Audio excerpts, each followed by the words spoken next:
Hello and welcome साथियों, मेरा नाम है दिलवीर सिंह खालसा और आज की क्लास में मैं आप सबका करता हूं स्वागत। साथियों, आज बहुत ही बेहतरीन क्लास होने वाली है क्योंकि ये क्लास में हम लास्ट पार्ट करने वाले हैं। Last class of those question which were asked in JKSSB JSA examination. Already आपके पास 7 पार्ट्स हो चुके हैं। जेकेएसएसबी जेएसए में जो क्वेश्चन स्टैटिस्टिक्स प्लस प्रोबेबिलिटी के रिलेटेड क्वेश्चन पूछे गए हैं, वो क्लासेस हम आपके साथ वो क्वेश्चन सारे के सारे आपके साथ डिस्कस कर रहे हैं। इन क्वेश्चन को कराने का सिर्फ एक ही मकसद है ताकि आपके पास जो आने वाला एफए का एग्जामिनेशन है, अकाउंट एंड फाइनेंस का जो आपके पास एग्जामिनेशन है, उसके पास आपके पास 10 मार्क्स स्टैटिस्टिक्स में आ रहे हैं और आप यकीन मान के चलिए 1 से 2 मार्क्स आपको जो है प्रोबेबिलिटी में देखने को मिलेंगे अलग से। तो आपके पास 12 मार्क्स के लिए हम जो है ये जद्दोजहद कर रहे हैं ताकि आपको पूरे का पूरा आइडिया मिल जाए कि आप प्रिपेयर करें एग्जामिनेशन के लिए, आपकी तैयारी कहाँ पहुंची हुई है कि भाई जेकेएसएसबी जो क्वेश्चन पूछ रहे हैं वो किस लेवल के पूछ रहे हैं। जिन दोस्तों ने पहले 6 पार्ट नहीं देखे उनसे गुजारिश करेंगे प्लीज़ पहले 6 पार्ट देख लीजिए क्योंकि उनमें से बहुत सारी चीज़ें आप सीख लेंगे और आज की क्लास में तमाम पेपर्स आपके पास डिस्कस हो जाएंगे। ऑलमोस्ट 10 पेपर जो हमारे पास 7 तारीख से लेकर 11 तारीख तक जो पेपर हुए थे, हर एक दिन में 2-2 शिफ्ट ऑलमोस्ट हुई थी, तो 10 पेपर आपके पास मिले थे हमारे पास, तो 10 के 10 पेपर आपके साथ डिस्कस कर चुके हैं। तो चलिए सर, आज लास्ट पार्ट है, पूरी जोश से आप दोस्त जो हैं इसमें चैट बॉक्स में अपने आंसर दीजिएगा। तो चलिए सर स्टार्ट करते हैं। चलिए जी, 155 क्वेश्चन आपके साथ कर चुके हैं। आज की क्लास का पहला क्वेश्चन जो एक्चुअली आपके पास क्वेश्चन नंबर 156 आ रहा है, पूछा जा रहा है if the probability of rain on any given day in Delhi is 1/2। ठीक है जी, रेन होने के, बारिश होने के चांसेस किसी दिन में दिल्ली में 1/2 आ रहे हैं, दैट इज 50% चांसेस हैं कि रेन हो सकती है। अच्छी बात है। Then what is the probability that it rains on exactly 4 days in 6 days period. बताइए सर, क्वेश्चन समझ आ गया। क्वेश्चन पूछा गया है कि आपके पास दिल्ली में बारिश होने के चांसेस कितने हैं सर? 50% है। किसी दिन में भी, हर एक दिन में आपके पास 50% चांस है कि रेन हो सकती है। 1/2 डेट 50% चांसेस हैं। अच्छी बात है। अब आपने प्रोबेबिलिटी बतानी है कि 6 दिन का अगर आपके पास पीरियड आ रहा है, इन 6 दिनों में 4 दिन में बारिश होनी चाहिए, इसकी प्रोबेबिलिटी आपने बतानी है। चलिए सर, बेसिक क्वेश्चन से करेंगे, बेसिक बिल्कुल बच्चों की तरह करेंगे, जो चीज़ें आपने हमारे साथ सीखी हुई हैं। क्या सीखा हुआ है सर? हमने सीखा हुआ है सर, प्रोबेबिलिटी का मतलब क्या है sir? Nothing, number of cases favourable, जिससे आप नंबर ऑफ केसेस फेवरेबल कह रहे हैं। फेवरेबल केसेस कितने आ रहे हैं आपके पास? Total number of cases that's NFS. ठीक है जी, आपने अब पढ़ लिया कि प्रोबेबिलिटी का मतलब क्या है sir? Probability is nothing but it is favourable cases divide by total number of cases. आप बताइए सर, सबसे पहले देखते हैं sir total number of cases में कितने आते हैं। चलिए सर देख लेते हैं। टोटल नंबर ऑफ डेज कितने दिए गए हैं, हमने प्रोबेबिलिटी किसकी निकालनी है? We have to calculate the probability that it rains exactly 4 days out of 6 days. 6 में से 4 दिन में बारिश होनी चाहिए। इसका मतलब हमारे पास टोटल डेज कितने आ रहे हैं? 6 डेज आ रहे हैं। ठीक है जी, तो 6 डेज, एक दिन में बारिश होने के चांस कितने हैं? 1/2। तो 6 डेज में बारिश होने के चांस कितने हो सकते हैं सर?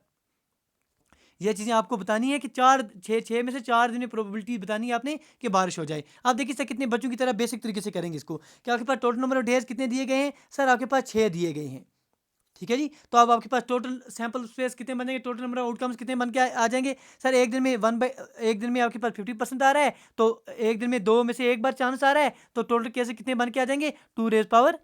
ठीक है जी, क्योंकि आपके पास तो 2 चांसेस आ रहे हैं, मतलब प्रोबेबिलिटी एक दिन में आपके पास 2 आउटकम्स आ रहे हैं, या तो बारिश हो सकती है या तो बारिश नहीं हो सकती है। जिस तरह से हम पढ़ते हैं सर, कॉइन है आपके पास, कॉइन को आपने टॉस किया, 2 आ जाते हैं सर, हेड आ जाता है, टेल आ जाता है। अब हम कहेंगे आपके पास आपने कॉइन को 5 बार टॉस किया, तो टोटल प्रोबेबिलिटी क्या लेते हैं आप? 2⁻5 लेते हैं। अगर आप दोस्तों ने सारे क्लासेस देखे होंगी तो बच्चों का खेल है सर ये। तो यहाँ पर हम बोलेंगे सर एक दिन में आपके पास कितने चांसेस हैं सर? या तो बारिश हो सकती है या नहीं हो सकती है। तो 6 दिन में कितना आ जाएगा? 2⁻6। तो ये सारे के सारे टोटल नंबर केसेस कितने हो गए? 2⁻6 की वैल्यू क्या हो गई सर? 64 हो गई, आपके पास टोटल केसेस हो गए। अब नंबर आप आपने क्या चुने हैं? 4 दिन आप कितने तरीके से चुन पाएंगे? 6 में से। You have to collect 6 days, you have to combine 4 days out of 6 days. तो चार दिन आपने 6 में से चुनने, वो कितने तरीके से चुन पाएंगे? 6 आउट ऑफ 4 आउट ऑफ 6। तो इसकी क्या वैल्यू आ जाएगी? 6 फैक्टोरियल डिवाइड 4 फैक्टोरियल, और 6 में से 4 आप काटेंगे तो आपके पास आ जाता है 2 फैक्टोरियल। इसकी वैल्यू क्या आती है सर? 6 into 5 divide by 2। 2 1 ज़र, 2 3 ज़र, 5 3 ज़र कितना हो गया सर? 15 हो गया। इसका मतलब फेवरेबल केस कितने आपके पास आ गए हैं? 15 आ गए हैं। टोटल केस कितने आए थे सर? 64 आए थे। 15 डिवाइड बाई 64 कहाँ दिया गया है? Option number B. इसको मारे कीजिए और आगे बढ़िए। इस क्वेश्चन पर हमने थोड़ा टाइम क्यों लिया आप दोस्तों का? क्योंकि हो सकता है कुछ नया कंसेप्ट था।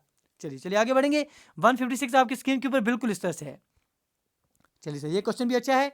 पूछा जा रहा है लेस्परस इंडेक्स गिव्स ए या एन, क्या देता है वो? लेस्परस इंडेक्स आपके पास कौन सा बयास देता है? क्या ये आपके पास अपवर्ड बयास देता है? क्या ये आपके पास डाउनवर्ड बयास देता है? क्या हॉरिजॉन्टल बयास देता है? या आपके पास डायगोनल बयास देता है?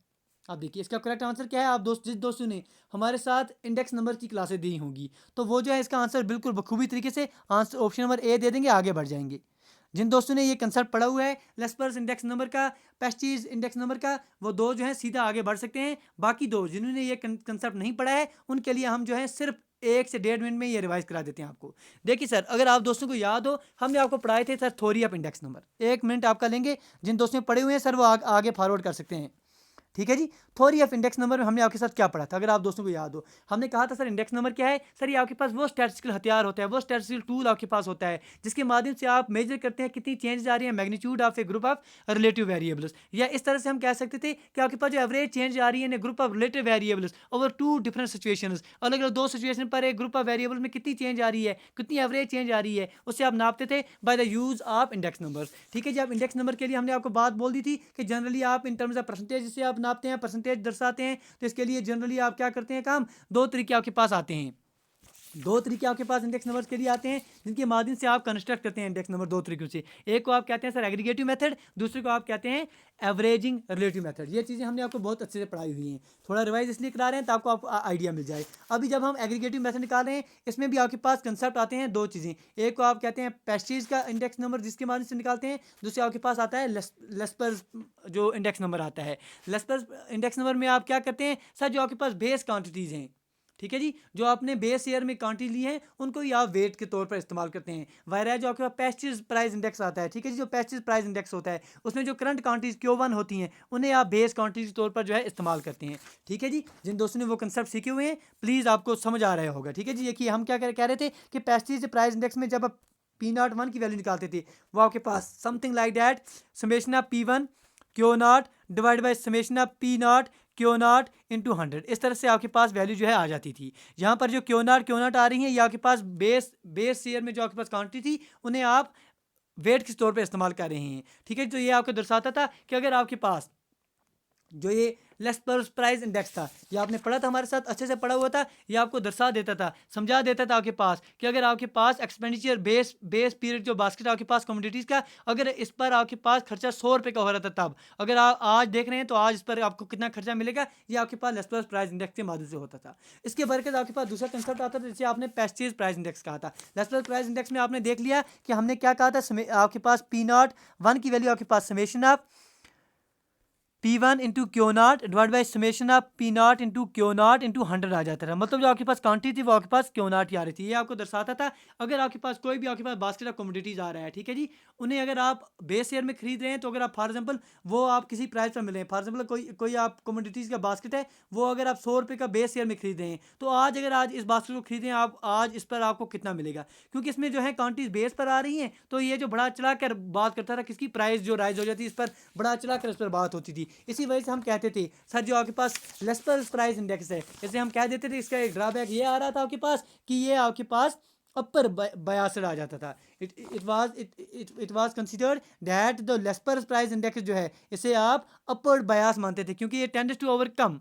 To overstate the price increases, जो प्राइस इंक्रीज हो रहे हैं इसे बढ़ा चढ़ा के ये पेश करता था। जिन दोस्तों ने पढ़ा हुआ है उनको समझ आ जाएगा। अब जो आपके पास इसके बरकस जो दूसरा मेथड था जिसे आपने पेस्टिसाइड प्राइस इंडेक्स कहा था, वहाँ जो आपके पास करंट क्वांटिटीज थी, जो आपके पास आज की करंट क्वांटिटीज थे उन्हें ही आप बेस जो है वेट्स के तौर पे इस्तेमाल करते हैं। That is P01 by the use of pesticide index number आपके पास आ रहा है summation of P1 into Q1 that is quantities of the current year divide by summation of P0 into Q1 into 100। ये चीज़ें आपने पढ़ी होंगी इसलिए हमने आपको रिवाइज कर दिया। चलिए सर, तो इसका करेक्ट आंसर क्या आ जाएगा, तो आपके पास ये बढ़ा चढ़ा के पेश करता है तो इसका correct answer is option number A upward biased.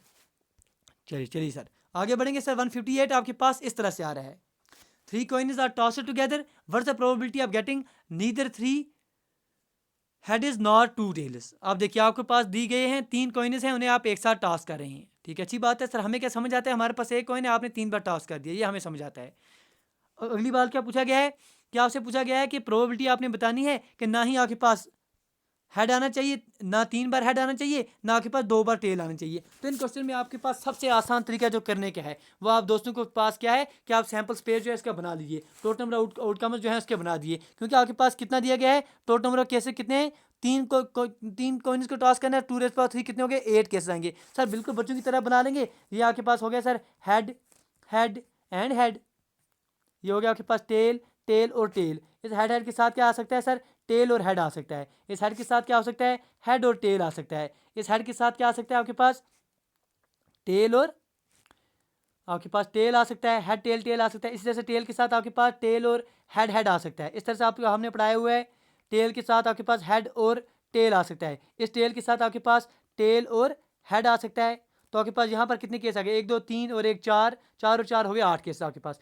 अभी आपके पास अगर आप इनको इस तरह से आप दर्शा लेंगे कि आपके पास जो सैम्पल स्पेस है उसमें कौन कौन से केस आपके पास आ गए sir, head head and head आ गया, हेड टेल और हेड आ गया, आपके पास हेड हेड एंड टेल आ गया, हेड टेल टेल, ये आपके पास 4 पहले केस आ रहे थे। दूसरा आपके पास टेल हेड और हेड, पांचवा आ गया टेल टेल और हेड आ गया, टेल हेड एंड टेल, और लास्ट वाला आपके पास टेल टेल और टेल आ गया।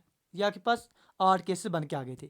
अब प्रोबेबिलिटी क्या किसकी निकालनी है आपने, मतलब probability of getting neither 3 heads नहीं आने चाहिए, 3 हेड्स नहीं आने चाहिए, कैंसिल आउट कर डालो इसे, नॉर 2 टेल्स, 2 टेल्स भी नहीं आने चाहिए। 2 टेल्स यहाँ पर है, कैंसिल आउट कर डालेंगे, 2 टेल्स यहाँ पर है, कैंसिल आउट कर डालेंगे, 2 टेल्स यहाँ पर हैं, काट देंगे। 1 2 3 4 और 5 आपने जो है इसमें से काट डाले हैं, ठीक है जी। तो 5 जब आप काट रहे हैं तो आपके पास क्या बच जाएगा इसमें, बताइए सर आपको क्या क्या what is the probability of getting neither 3 heads, ना ही 3 आपके पास हेड्स आने चाहिए। यहाँ पर 3 हेड्स आपके पास आ रहे हैं, नॉर 2 टेल्स। 2 टेल्स कहाँ कहाँ आ रहे हैं सर, यहाँ पर 3 आ रहे हैं सर, सॉरी, ये यहाँ पर आप इसे रेज कर सकते हैं। यहाँ पर टेल टेल टेल रह रहा है, टेल टेल और टेल रहा है। दो टेल कहाँ पर आ रहे हैं सर, एक तो यहाँ पर आ रहा है, एक तो यहाँ पर आ रहा है और एक तो यहाँ पर आ रहा है। तो 1 2 3 और 4 आप इसमें से काट रहे हैं, तो पीछे बचेंगे कितने सर, 4 फेवरेबल केसेस आ रहे हैं। 4 आउट ऑफ 8 आपके पास टोटल केसेस आ जाएंगे। ये इसको आप सॉल्व करेंगे, 4 डिवाइड बाई 8 कितना हो गया सर, 1/2 जो है ये आपके पास आंसर आ जाएगा। चलिए सर इसको इस क्लास को आज खत्म करना है, तो जो जो साथी लाइव देख रहे हैं आप आंसर साथ साथ देते रहिए। मार्शल एजवर्ड मेथड सेटिस्फाइड है, जो आपके पास मार्शल एजवर्ड मेथड है ये किसे सेटिस्फाई करता है। अब अगर आप दोस्तों को पता होगा, अच्छे से आपने पढ़ा है ये कंसेप्ट आपके पास, तो आपके पास it satisfies time reversal test, ठीक है जी। अगर आप दोस्तों को पता है इसके बारे में तो हम आगे बढ़ जाएंगे, नहीं पता है तो 1 सेकंड में आपके साथ कोशिश करेंगे इसको, इसका जो है फार्मूला सिर्फ इसका देंगे आपको पास। जो आपके Marshall's and Edgeworth's weighted aggregate method है उसको आप किस तरह से निकालते हैं, something like that, P01 is equal to आप लिखते थे summation of P1 into Q0 plus Q1 divide by summation of P0 into Q0 plus Q1 into 100। ये आपके पास फार्मूला आता था, याद रख दीजिएगा। चलिए आगे बढ़ेंगे सर। तो इसका करेक्ट आंसर आपके पास option number A, that is time reversal test आ जाता है। 160 क्वेश्चन आपकी स्क्रीन के ऊपर बिल्कुल इस तरह से दिया है सर, अटेम्प्ट कीजिए। क्या पूछा जा रहा है कि a survey which includes every element of the population is known as, ठीक है जी। अगर आपके पास क्या पूछा जा रहा है, a survey which includes every element of the population, हर एक एलिमेंट पॉपुलेशन का आप इंक्लूड कर रहे हैं, उसे आप क्या कहेंगे। ऑप्शन ए आपके पास क्या आ रहा है, partial enumeration, option B non random sampling, option C आपके पास आ रहा है random sampling, and option D आपके पास आ रहा है कंप्लीट इन्यूमरेशन। तो बहुत ही बेसिक क्वेश्चन है, इस पर बिल्कुल भी टाइम आप दोस्त मत लीजिए सर। तो देख रहे हैं आप दोस्तों के आंसर बिल्कुल सही आने चाहिए। अगर आप पूरी के पूरी पॉपुलेशन को ले रहे हैं तो आप कहाँ पर जा रहे हैं, बिल्कुल कंप्लीट इन्यूमरेशन की तरफ जा रहे हैं। वो सर्वे जिसमें आप हर एक एलिमेंट पॉपुलेशन इंक्लूड करेंगे उससे आप कंप्लीट इन्यूमरेशन में इंक्लूड करते हैं। 161 आपकी स्क्रीन के ऊपर, the person conducting this survey must introduce himself and state the objective of the survey at, जो पर्सन सर्वे कर रहा है वो अपने आप को इंट्रोड्यूस करना चाहिए और मकसद क्या है, ऑब्जेक्टिव क्या है सर्वे का, वो बताना चाहिए, दर्शाना चाहिए। कहाँ पर, हेड नोट में सर, हेड नोट में तो ये चीज़ नहीं आ रही है, फुटनोट में तो ये नहीं आएगी, इंस्ट्रक्शन में तो नहीं आएगा, तो कहाँ पर आएगा सर, ये none other than covering letter. तो करेक्ट आंसर आपके पास क्या आ जाएगा, ऑप्शन नंबर सी। जो जो साथी आंसर दे रहे हैं बहुत खूब, आगे बढ़ेंगे। 162 क्वेश्चन आपकी स्क्रीन के ऊपर बिल्कुल इस तरह से है, in which method each observation in population has unequal chance of selection. बात हो रही है क्या सर किसकी, अनइक्वल चांसेस। तो अनइक्वल चांसेस हो रहे हैं तो आपके पास सीधी सीधी बात हो रही है सर, प्रोबेबिलिटी सैम्पलिंग की तरफ आप नहीं जा सकते हैं, सेंसस की तरफ आप नहीं जा सकते, एट्रीब्यूट सैम्पलिंग की तरफ आप नहीं जा सकते हैं। बचेगा क्या आपके पास, non probability sampling. Last class अच्छे से देखिए, इनके अलग अलग टाइप्स जो है वो आप देख रहेंगे। चलिए सर 162 को आप दोस्तों ने मार्क कर दिया sir, 162 option number B mark कर दिया। आगे बढ़ेंगे। 163 क्वेश्चन आपके पास दिया गया है। Dash resulted from a certain segment of population being missed from the data collection. अगर कोई आपके पास पॉपुलेशन है, उसमें से कोई एक सेगमेंट आप जो है मिस कर रहे हैं, ठीक है, सर्टेन सेगमेंट जो है पॉपुलेशन का मिस कर रहे हैं, तो आप उसका नतीजा क्या होगा, उसका रिजल्ट कौन सा एरर आ जाएगा? क्या प्रोसेसिंग एरर आ जाएगा, क्या सैम्पलिंग एरर आ जाएगा, क्या कवरेज एरर आ जाएगा, क्या रेस्पॉन्सिव एरर आ जाएगा? तो ये सर पढ़ते पढ़ते ही आप दोस्तों को पता चल जानी चाहिए कि अगर आप एक कोई सेगमेंट मिस कर रहे हैं तो कवरेज एरर की आपको देखने को मिल सकते हैं। तो सीख रहे हैं तो लाइक शेयर सब्सक्राइब करना भी आप दोस्तों का ही फर्ज है, तो कीजिए। 164 आपकी स्क्रीन के ऊपर दिया गया है। इन collection and tabulation of data common sense is the, अगर आप कलेक्ट कर रहे हैं, टेबुलेट कर रहे हैं डेटा, तो कॉमन सेंस क्या है इसमें? क्या चीफ रिक्वेस्टिव है, पायलट रिक्वेस्टिव है, पायलट टीचर है, या चीफ टीचर है? तो अगर आप कलेक्शन ऑफ डेटा कर रहे हैं, टेबुलेशन ऑफ डेटा कर रहे हैं, तो सिंपल चीज़ है कि कॉमन सेंस जो है इसमें चीफ रिक्वेस्टिव आइटम आ जाता है। तो करेक्ट आंसर ऑप्शन नंबर ए। आगे बढ़िए, आगे बढ़िए सर। क्वेश्चन 165 आप दोस्तों के स्क्रीन के ऊपर बिल्कुल इस तरह से दिया गया है। If a researcher studies the association between the religion, अब बात किसकी पर हो रही है, किस पर, किसकी एसोसिएशन किसकी हो रही है सर? रिलीजन की बात हो रही है। Then the data collected for the study, अब रिलीजन के बारे में बात हो रही है, एसोसिएशन हम देख रहे हैं अलग अलग रिलीजन के बीच में क्या एसोसिएशन आ रही है, ठीक है जी। तो इसका मतलब ये है तो कंट्री के बारे में बात तो होगी नहीं, तो कंट्री को आप कैंसिल आउट कर दीजिए, क्रॉस सेक्शन को कैंसिल आउट कर दिए, कॉन्टिन्यूस को कैंसिल आउट कर दिए, बच क्या रहा है सर आपके पास? None other than option number A, option number B, that is qualitative data.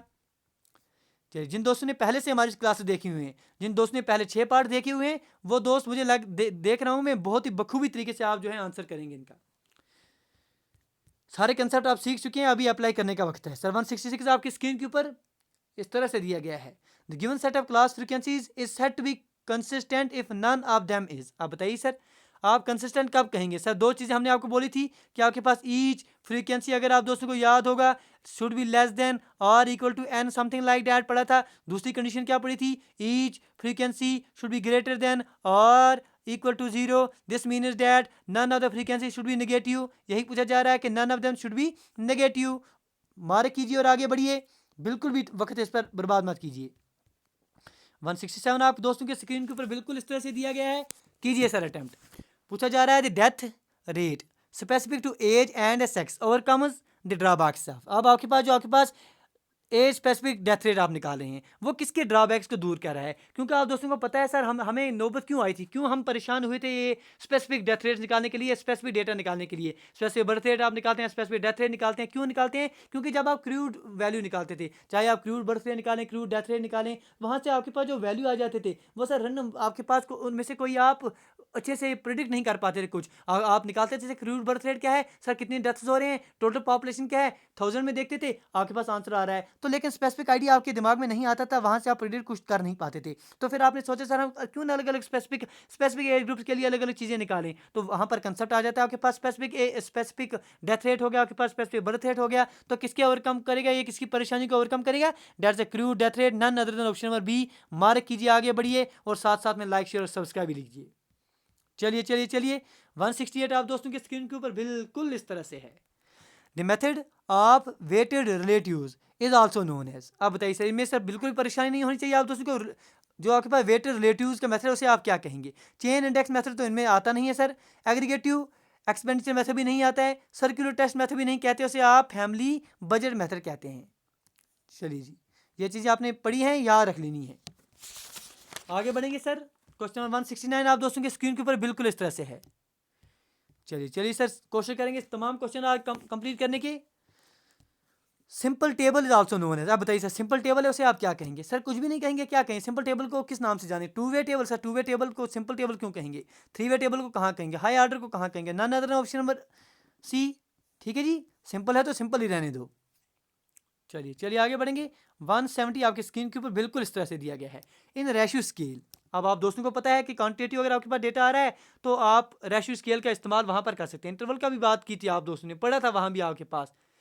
तो लेकिन अभी आप बात हो रही है किसकी? रेशियो स्केल की। रेशियो स्केल में पूछा जा रहा है कि 0 is also mentioned and has a meaning indicating. 0 का मतलब क्या होता है सर रेशियो स्केल में? सर पॉजिटिव तो नहीं होता, निगेटिव तो नहीं होता, इन्फिनिटी तो नहीं होता, उसके पास क्या मतलब होता है सर? निल होता है। चलिए जी, जो दोस्त लाइव देख रहे हैं, आप साथी जो हैं साथ साथ चैट बॉक्स में अपने आंसर देते रहिए। 171 आप दोस्तों के स्क्रीन के ऊपर बिल्कुल इस तरह से दिया गया है। Population dash refers to how the population is dispersed in geographic space at a given point of time. तो आप इसे क्या कहेंगे? क्या पॉपुलेशन डिस्ट्रीब्यूशन कहते हैं इसे, पॉपुलेशन कंपोजिशन कहते हैं, पॉपुलेशन डिटर्मिनेंट्स कहते हैं, या पॉपुलेशन साइज कहते हैं? देखिए सर, बेसिक टर्म आप बहुत बार पढ़ते हैं इसे आप पॉपुलेशन डिस्ट्रीब्यूशन कहते हैं। That population distribution refers to how the population is dispersed in geographic space at a given point of time. तो करेक्ट आंसर क्या आ जाएगा? ऑप्शन नंबर ए। मार्क कीजिए, आगे बढ़िए। चलिए, जो साथी नए आ रहे हैं सर, हम देख रहे हैं क्योंकि बहुत सारे साथी जो हैं हमारे ग्राफ पर जो हम देखते हैं वहाँ पर हमें आते हैं सर बहुत सारे साथी, दीज आर न्यू कमर्स। तो जो न्यू कमर्स हैं उन दोस्तों से इल्तिजा की जाती है, रिक्वेस्ट की जाती है कि प्लीज़ सब्सक्राइब करना ना भूलें, क्योंकि आप सब्सक्राइब करेंगे तो आप दोस्तों को हमारी नोटिफिकेशन हमेशा मिलती रहेंगी। आए दिन हम आपके साथ जो हैं JKSB FA हो गया आपके पास SI फाइनेंस हो गया, आपके पास जूनियर असिस्टेंट हो गया, इन सब तमाम एग्जामिनेशन के लिए आपके साथ हम वीडियोज़ लाते रहते हैं। तो आप दोस्तों से भी गुजारिश करते हैं कि आप भी सब्सक्राइब करते रहिए। चलिए सर, 172 आपके स्क्रीन के ऊपर बिल्कुल इस तरह से है, which are the following divide distributed in 4 parts. अब 4 पार्ट्स में डिवाइड करना है। तो डिसाइल इसके बारे में सर पढ़ चुके हैं, 10 पार्ट्स की बात हो रही है। मीडियन सर आपके पास पता है, असेंडिंग आर्डर डिसेंडिंग आर्डर में लगा रही है, बीच वाली वैल्यू आ जाएगी। परसेंटाइल में आपके पास 100 की वैल्यू आ रही है, तो none other than option number D mark कीजिए और आगे बढ़िए। 173 आप दोस्तों के स्क्रीन के ऊपर दिया गया है, पूछा जा रहा है a fair coin is tossed repeatedly. ठीक है जी, आपके पास कोई कॉइन है, उसको आप बार बार टॉस करें, अच्छी बात है। If tail appears on the first 3 tosses, अगर आपने टॉस किया सर, पहली बार टॉस किया टेल आ गया, दूसरी बार टॉस किया टेल आ गया, तीसरी बार टॉस किया टेल आ गया, अच्छी बात है। Then what is the probability of appearance of tail on the fourth toss. आप बताइए सर, 3 बार आपने टॉस कर दिया, टेल आ गया, चौथी बार टॉस करने से आपके पास कितनी प्रोबेबिलिटी है कि टेल आएगा? अभी हमारे दोस्त कुछ होंगे तो वो बोलेंगे सर 3 बार तो टेल आ चुका है, अभी सर लगातार मुझे लगता है इसी रिदम में चल रहा है, चौथी बार भी टेल आ जाएगा। ठीक है जी, लेकिन आप दोस्तों को, अगर आप दोस्तों ने हमारे साथ प्रोबेबिलिटी, ये तो सर 173 क्वेश्चन हो गए, इनमें से मुझे लगता है 50 क्वेश्चन तो सिर्फ प्रोबेबिलिटी पर ही आए होंगे। वहाँ हमने आपको बहुत तरीके से समझाया हुआ है। कुछ आपके पास इवेंट्स होते हैं जिन्हें आप इंडिपेंडेंट इवेंट्स कहते हैं। सर लास्ट वाला आपके पास जो लास्ट वाला चौथी बार आप टास्क करें, ये इसके मोहताज नहीं है कि आपके पास पहले 3 बार क्या आया हुआ है। ना ना ना ना, आप चौथी बार टास्क करेंगे उसके लिए आपके पास सिर्फ यही प्रोबेबिलिटी होगी कि एक बार इसमें हेड आने का चांस है, इसमें आपके पास जितना हेड आने का चांस है उतना आपके पास टेल आने का चांस है। इसका मतलब है आपके पास 1/2 चांस आपके पास हेड आने का भी है, 1/2 चांस आपके पास टेल आने का भी है। तो इसका करेक्ट आंसर क्या आ जाएगा? Option number B, that is 1/2। That 50% chance है हेड आने का, 50% चांस है टेल आने का चौथी बार भी। इससे थोड़ी लेना देना है कि भाई पहले 3 बार क्या आया हुआ है। चलिए चलिए चलिए आगे बढ़ेंगे। 174 आप दोस्तों के स्क्रीन के ऊपर आपके पास 2 फ्रीक्वेंसी दी गई हैं। ABC इसमें एक वैल्यू है, XBC दूसरे में वैल्यू है। ये कौन सी फ्रीक्वेंसीज है सर? 3 इसमें आप देख रहे हैं, सीधा सीधा तो 1 आर्डर तो नहीं आएगा, सेकंड आर्डर तो नहीं आएगा, आपके पास 0 आर्डर भी नहीं आएगा। तो करेक्ट आंसर क्या है sir? None other than option number C, that is third order. चलिए सर, 175 आप दोस्तों की स्क्रीन के ऊपर बिल्कुल इस तरह से दिया गया है, अटेम्प्ट कीजिए। The dash is defined as a sum of specific fertility rate is calculated from the female births for each year of the reproductive period।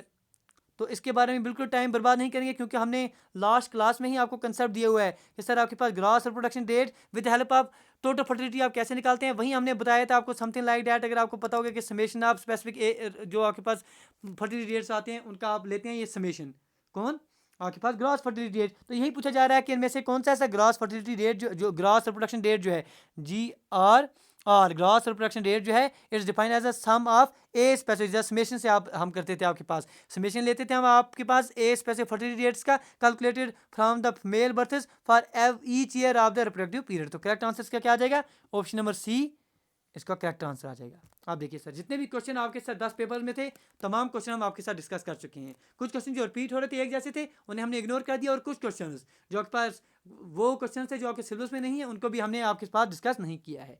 तो आप दोस्तों का बहुत बहुत शुक्रिया करते हैं जो हमारे साथ जुड़े हुए हैं। अब आप दोस्तों से भी गुजारिश करेंगे, देखिए सर हम आपके लिए जदोजहद कर रहे हैं, आपके साथ हम मिलकर एक साथ जो है सीख रहे हैं चीज़ों को। तो आप दोस्तों से भी गुजारिश करेंगे कि आपका भी फ़र्ज़ है कि आप हमें सपोर्ट करते रहिए, क्योंकि आपकी सपोर्ट है बस हमारे लिए वही मोटिवेशन का काम करती है। आप दोस्त लाइक शेयर करते हैं, सब्सक्राइब करते हैं, तो हम भी मोटिवेट रहते हैं, हम भी आपके साथ वीडियो लाने की कोशिश करते हैं। तो जो साथी देख रहे हैं प्लीज़ लाइक शेयर और सब्सक्राइब करना ना भूलें। वीडियो देखने के लिए आप दोस्तों का बहुत बहुत शुक्रिया। Thank you, thanks a lot for watching. Do take your best care.